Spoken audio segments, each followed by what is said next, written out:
മധ്യപ്രദേശിൽ വ്യോമസേനയുടെ യുദ്ധവിമാനം തകർന്നു വീണു. ശിവപുരിയിൽ പരിശീലന പറക്കലിനിടെയാണ് അപകടം. വിവരങ്ങളുമായി ബൽറാം നെടുങ്ങാടിയാണ് ചേരുന്നത്. Balram, good evening. വിവരങ്ങൾ.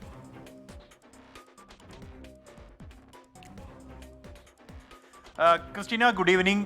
ഇന്ന് ഉച്ചയോടുകൂടിയാണ് ഈ അപകടമുണ്ടായത്.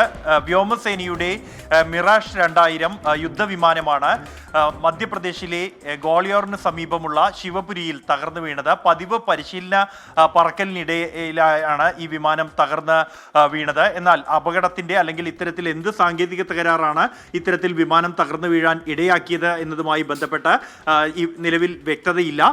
ഈ ഗ്രാമത്തിലെ വയലിന് നടുവിൽ നിന്നും പുക ഉയരുന്നത് കണ്ട് ഗ്രാമവാസികൾ അവിടേക്ക് ഓടിയെത്തുകയായിരുന്നു. തുടർന്നാണ് ഈ വിവരം പോലീസിനെ അറിയിച്ചത്. പോലീസും ഒപ്പം തന്നെ ഈ സൈനികരും ഈ വിമാനത്തിൽ തകരുമ്പോഴുണ്ടായിരുന്നത് 2 പൈലറ്റുമാരായിരുന്നു.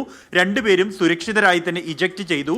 ഇവർക്ക് നേരിയ തോതിൽ പരിക്കേറ്റിട്ടുണ്ട് എങ്കിലും നിലവിൽ ആരോഗ്യസ്ഥിതി തൃപ്തികരമാണ് എന്നാണ് പോലീസ് അറിയിക്കുന്നത്. സൈന്യം ഈ വിഷയത്തിൽ ആഭ്യന്തര അന്വേഷണം പ്രഖ്യാപിച്ചിട്ടുണ്ട്. അപകടം നടന്ന് തൊട്ടു പിന്നാലെ തന്നെ സൈന്യത്തിന്റെ സംഘവും ഇവിടെ പരിശോധനയ്ക്കായി എത്തിയിട്ടുണ്ട്. വയലിന് നടുവിലാണ് ഈ വിമാനം കത്തി അമർന്നത്. അതുകൊണ്ട് തന്നെ മറ്റ് ആളുകൾക്കോ മറ്റോ ഇതിനെ തുടർന്ന് അപകടമോ പരിക്കോ ഉണ്ടായിട്ടില്ല എന്നുള്ളത് ആശ്വാസകരമാണ്. എങ്കിൽ പോലും ഒരു യുദ്ധവിമാനത്തിൽ ഇത്തരത്തിൽ പരിശീലന പറക്കലിനിടെ അപകടമുണ്ടായത് ഗൗരവത്തോടു കൂടി തന്നെയാണ് സൈന്യം കാണുന്നത്. ബൽറാം നെടുങ്ങാടിയാണ് വാർത്തയുടെ വിശദാംശങ്ങളുമായി ചേർന്നത്.